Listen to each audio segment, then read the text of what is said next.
Sifter for the ear. News, interviews, reviews, cinema, TV, streaming. Action! Hi, y'all. This is Jerry Williams. I'm back from vacation, and I brought a cold back with me from Oklahoma.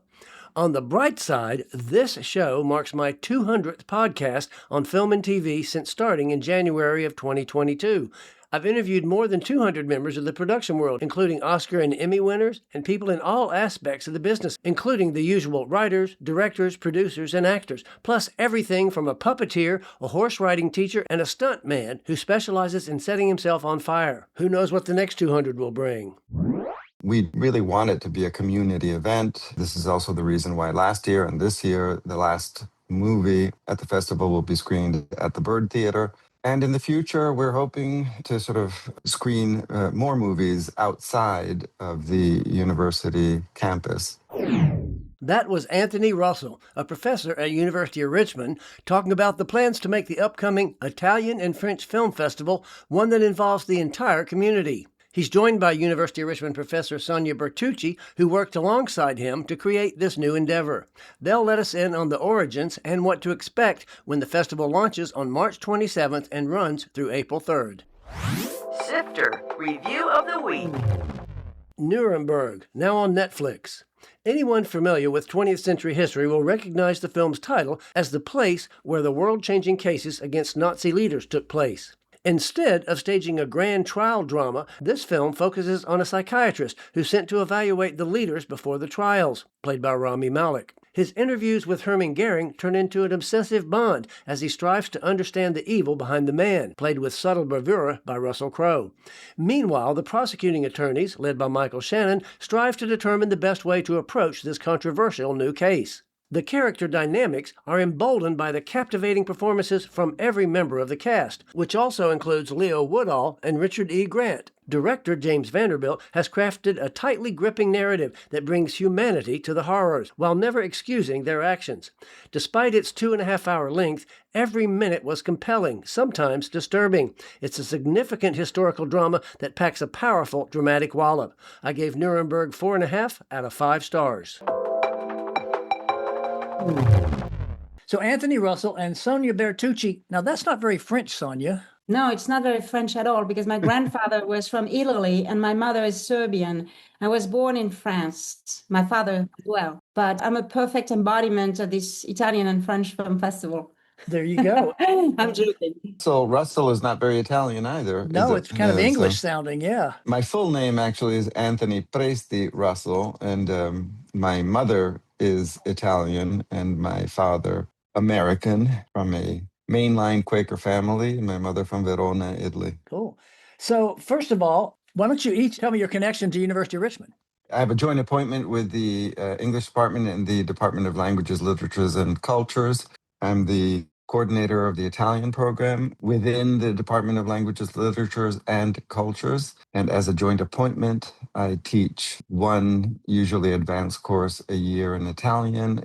I teach some cross-listed courses in English and LLC, which is Languages, Literatures, and Cultures. And I've taught here for a very long time.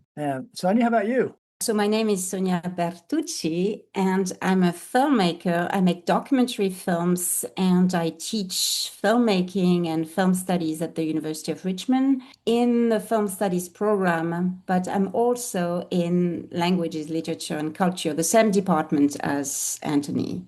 So I teach intro to film production and intermediate film production, and I teach also a course called Cinema Around the World. Wow, that's perfect segue, isn't it? Yes. So before I ask my next question, since you just brought one up, Sonia, so tell us about the documentaries you've made.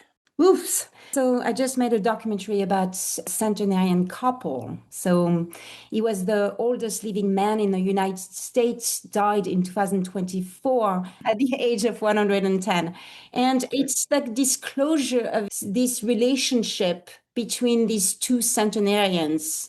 So the film starts with the death of the wife and then becomes a flashback of their relationship. And we get closer and closer to their world and to their personality.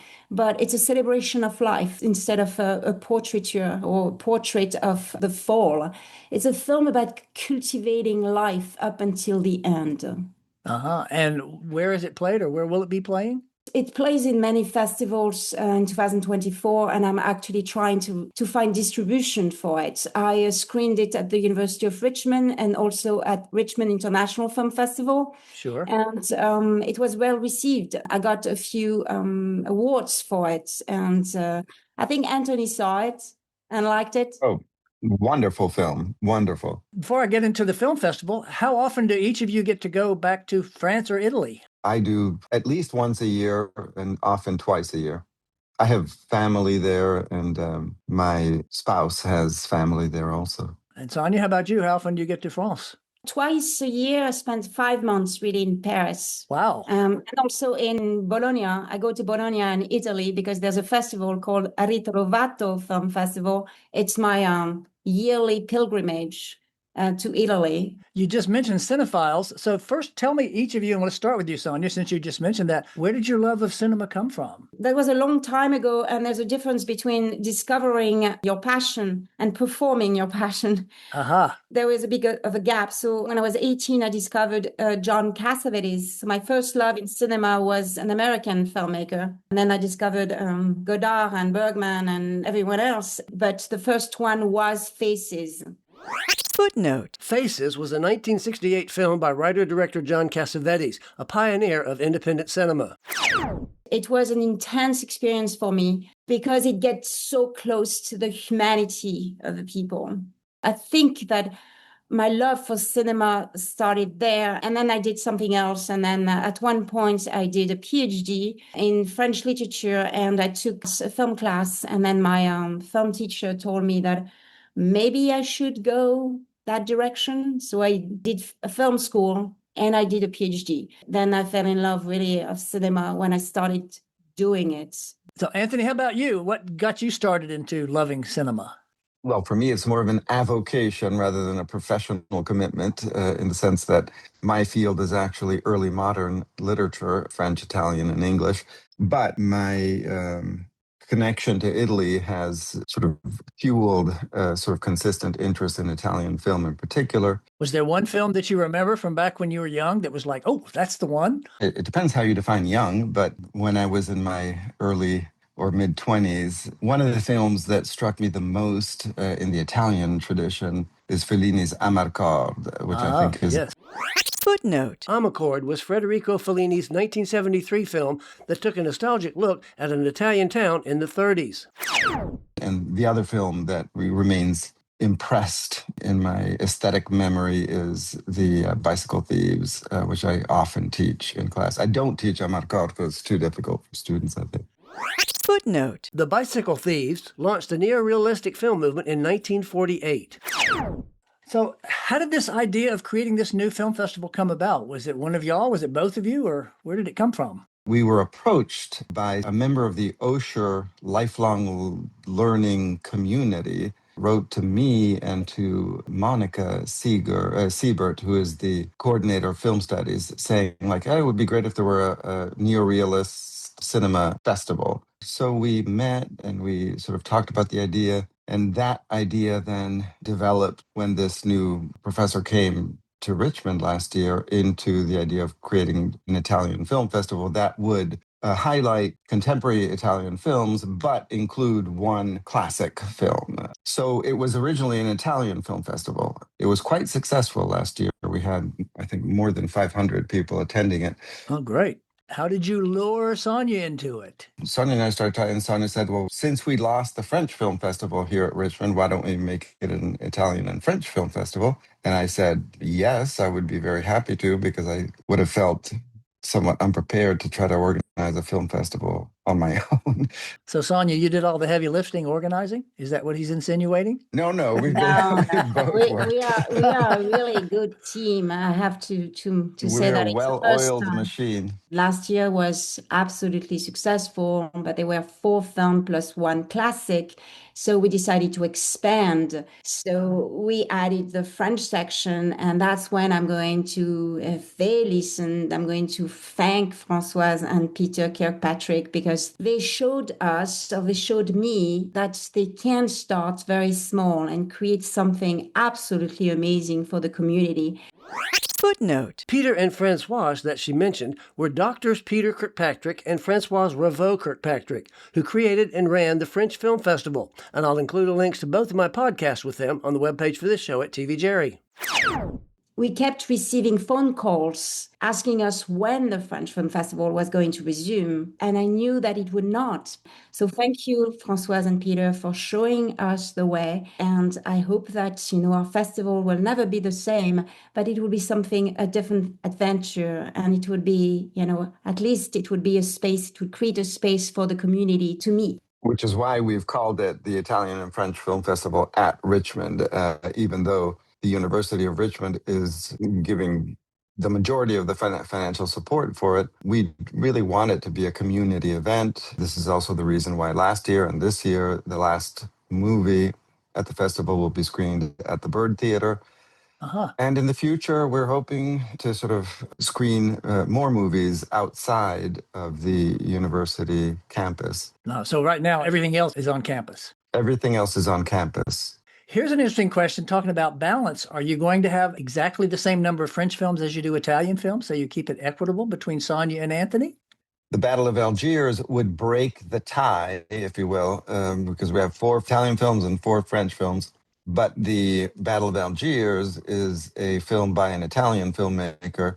However, it's about France in Algiers. And moreover, one of our Italian films, Il Cerchio, is by Sophie Chiarello, who is also French, and I believe... The Kingdom, but it's Corsica. The Kingdom, that's it. I was thinking The Kingdom, right. The Kingdom is by a Corsican director, but Corsica, of course, is the island right above Sardinia, where they speak an Italian dialect in reality. So we're trying to emphasize those kinds of intersections. What's going to be unique about this festival? I'm assuming you're going to either try to have the filmmakers or somebody around to do a Q&A, even if it's Zoom. Are you inviting filmmakers in, or how's that going to work? We have one filmmaker that is coming so far. We are working on a few others. The one that is coming definitely is the director of Il Cerchio, which is a documentary that won the prize for Best Documentary at the David di Donatello, which is the most important, or one of the most important sort of prizes in Italy.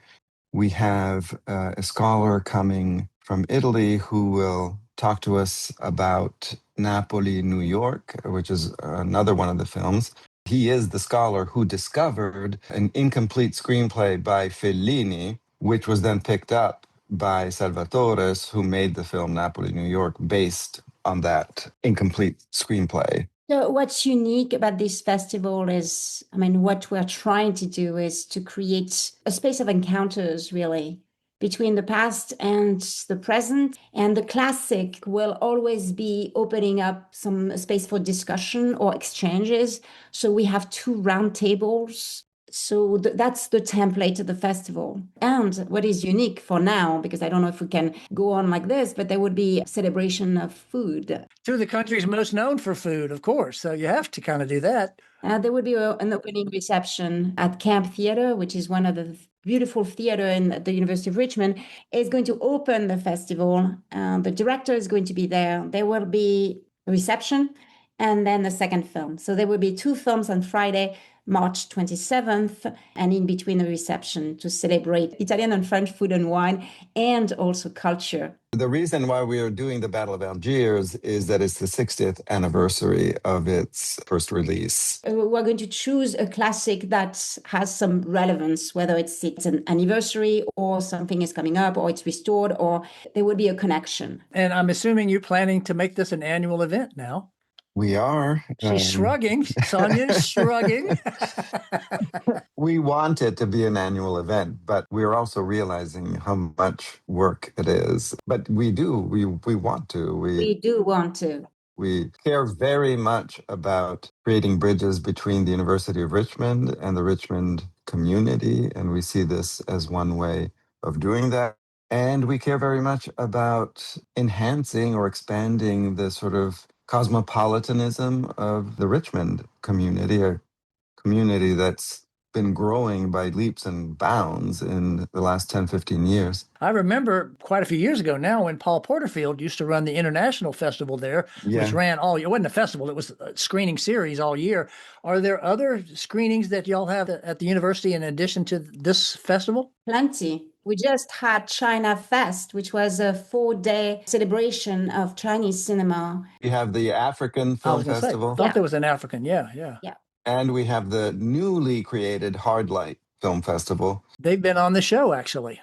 It's not a festival, it's more like a film series. So Hard Light is a film series that happens outside the confines of UR, but also screen films for the UR community. Right, And right. they've been great. It has been really successful. So we are adding our Italian and French festival to an already packed schedule. So I know a lot of festivals have a theme every year. Do you have a theme or a concept behind this year's festival?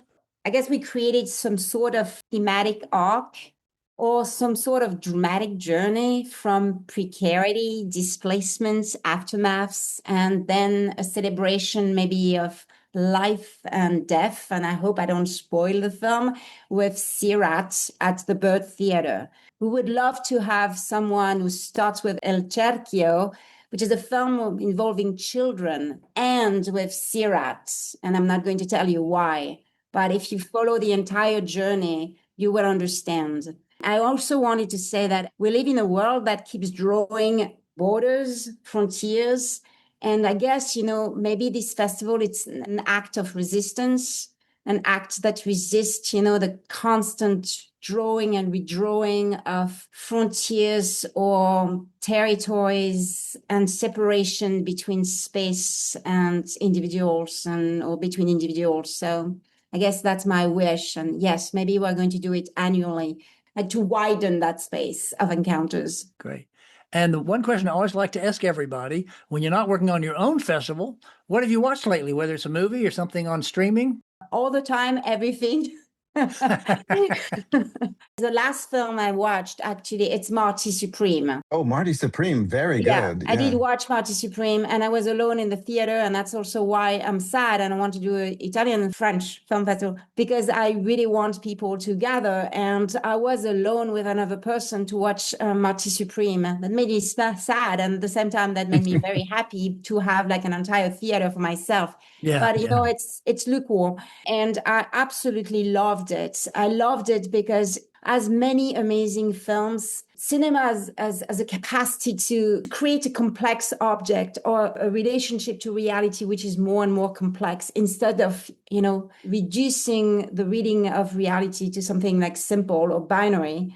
And so it shows in Marty Supreme, you can see, what it takes to become who you want to be, but also at which cost. But you don't judge the character. This quest for transcendence, yes, cost maybe. You can sacrifice your love and you can sacrifice your family, and then you reflect upon it. But there's something about cinema's capacity to complexify reality as opposed to reducing reality that I absolutely love. And I hope that the films that we've chosen are going to do the same thing, are going to look at different objects of reality and make them more complex. So, But I have to mention, by the way, I'm assuming you knew that most of those ping pong balls were CGI. no. No, Oh, really? yes. Oh, yes. Well, you saw how incredibly complex those games were. There was no way they could have gotten through a take with them, being non-professionals doing that. Yeah, most of those balls were substituted later. So sorry to blow that bubble for you, but yeah, that's the truth there. That's okay. It still remains like an absolutely, it's a masterpiece, really. I really love it. And it's interesting you mentioned being there by yourself, because I go to at least 2 movies a week and they're coming back. And if you go on the weekends, it's getting bigger. Since COVID, it's still been an uphill battle, but I think it's coming back. Yeah, but it's $23 at night. Yeah, it is. Yeah. And not everyone can afford that. Yeah. Oh, yeah. please remind people that it's all It's free, free. our festival. Remind people that for Sirat at the Bird, they have to reserve their spot. So if you could Even though it's put free. a link, it's free. Yes, But even though it's free. And Anthony, how about you? As somebody who teaches Shakespeare adaptations occasionally, I recently watched Hamnet, I was actually. going to ask you about that. Yeah, what'd you think? From what I'd heard, I wasn't expecting much. As far as I'm concerned, it's not bad. It's less about Shakespeare than it is about mourning. It offers some beautiful sort of meditations on mourning and on loss Yeah. that sort of climax with a performance of Hamlet. That was incredible, wasn't it? That last scene at the Globe made the whole Very, movie. very beautiful. I should add, actually, I forget this sometimes, that I have actually written on, if not on cinema, I wrote on a television series. I wrote a piece about 5 years ago on Macbeth and Breaking Bad, actually, which I read Breaking Bad as a kind of adaptation of Macbeth. Okay, that's unique. Well, Sonia and Anthony, this was fascinating. Good luck on your new festival, and thank you so much for being with me. Thank you for having us. Thank you. Thank you so much. That was Sonia Bertucci, who teaches at University of Richmond, and Anthony Russell, also a teacher at UR, talking about the upcoming Italian and French Film Festival, which runs from March 27th through April 3rd. I'll have a link on the webpage for this show at tvjerry.com. Coming soon. In theaters. Project Hail Mary. A science teacher, played by Ryan Gosling, wakes up alone in a spaceship light years from Earth. As his memory returns, he uncovers a mission to stop a mysterious substance killing the sun and save our planet. But he also develops an unexpected friendship. Ready or Not 2, Here I Come. After surviving one deadly game, Samara Weaving and her sister have to outrun 4 rival families for a powerful throne. The Pout Pout Fish. This animated adventure is about Mr. Fish, who one day discovers a hyperactive young sea dragon who has mistaken his home for a junkyard, with the voices of Nick Offerman, Jordan Sparks, and Amy Sedaris. Toe. This is based on the true story of Amanda Ogle, played by Rose Byrne. She was a homeless Seattle woman who fought her way out of tow company hell after receiving a bill for $21,000. Vampires of the Velvet Lounge. A coven of modern vampires uses dating apps to meet vampire hunters and schedule dates. After their Oscar wins, One Battle After Another and Sinners have returned to theaters. TV and streaming. Imperfect Women on Apple. When one woman from a tight-knit trio of college friends turns up dead, the investigation starts peeling back their carefully curated lives, with Kerry Washington, Elizabeth Moss, and Kate Mara. Jury Duty Company Retreat on Prime. The first series put an unsuspecting man on a jury duty where he was the only one who didn't know it was a fake. This time it features a man who thinks he's attending a routine company retreat. BTS The Comeback Live on Netflix. BTS returns to the stage in Seoul for their first full group concert since 2022, which also coincides with their new album release. The Comeback on HBO. In a very different return is Lisa Kudrow's series 20 years later as a struggling actor who has a new sitcom and documentary. The Count of Monte Cristo on PBS. Sam Claflin is the lead in this remake of the classic. Next week, meet the people behind several film screening programs at VCU's Institute for Contemporary Art. This is Jerry Williams. Thanks for listening. For more Sister, including literally thousands of reviews, Visit tvjerry.com. That's a wrap.